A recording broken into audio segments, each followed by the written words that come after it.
Bienvenidos al video sobre razones trigonométricas parte 2. Comencemos. Para empezar recordando cómo estaban definidas las razones trigonométricas, seno, coseno, tangente y sus inversas multiplicativas a partir de la relación que se podía establecer entre los lados de un triángulo rectángulo. En este caso específicamente vamos a ver cómo serían las razones trigonométricas para este ángulo alfa.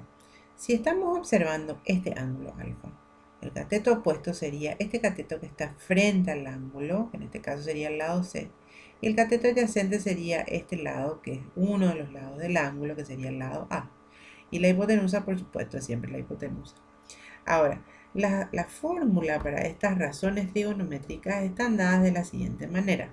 Seno de alfa o el seno de cualquiera de los ángulos agudos de todo triángulo rectángulo están definidas como la razón entre el cateto opuesto sobre la hipotenusa. El coseno cateto adyacente sería este sobre la hipotenusa. La tangente es el cateto opuesto sobre el cateto adyacente. Y a partir de acá, la cotangente, la secante y la cosecante están definidas como las razones inversas multiplicativas de estas tres. Entonces la cotangente sería la inversa multiplicativa de la tangente. Si tangente es opuesto sobre adyacente, cotangente es adyacente sobre opuesto. Secante es la inversa multiplicativa del coseno. Coseno era adyacente sobre hipotenusa, secante sería hipotenusa sobre adyacente. Y por último la cosecante, que es la inversa multiplicativa del seno.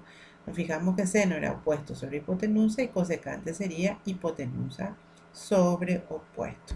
Entonces, como eso se puede aplicar en un triángulo rectángulo, cuando queremos resolver, por ejemplo, y hallar todas las razones trigonométricas para los ángulos agudos de un triángulo.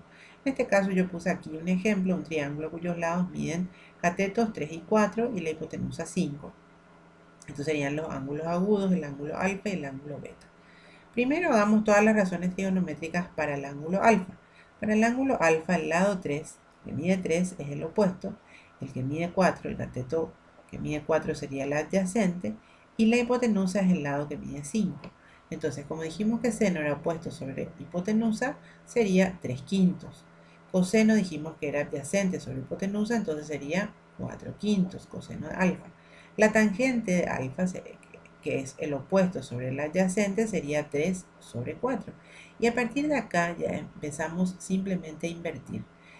Cotangente de alfa, mirando la tangente, que es 3 sobre 4, cotangente sería 4 sobre 3. Secante, miramos coseno, coseno es 4 sobre 5, entonces secante es 5 sobre 4. Y la cosecante, la inversa del seno multiplicativa, ¿verdad? Entonces el seno es 3 sobre 5, la cosecante es 5 sobre 3.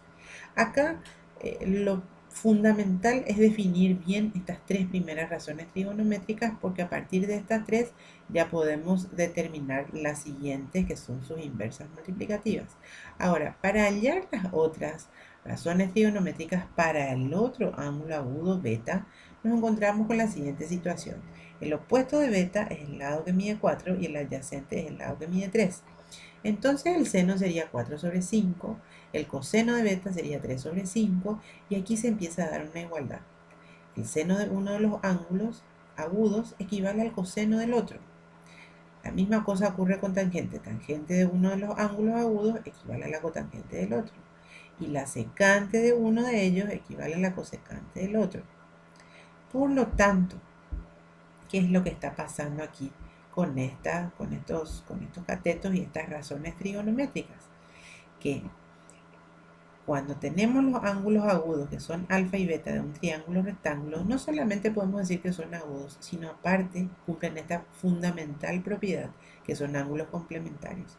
Entonces nosotros podríamos afirmar que si alfa y beta son ángulos complementarios, se cumplen estas igualdades. El seno de uno de ellos equivale al coseno del otro, la tangente de uno equivale a la cotangente del otro y la secante de uno equivale a la cosecante del otro. Es decir, el seno de un ángulo equivale a la cosecante de su complemento, la tangente de un ángulo equivale a la cotangente de su complemento y la secante de un ángulo equivale a la cosecante de su complemento.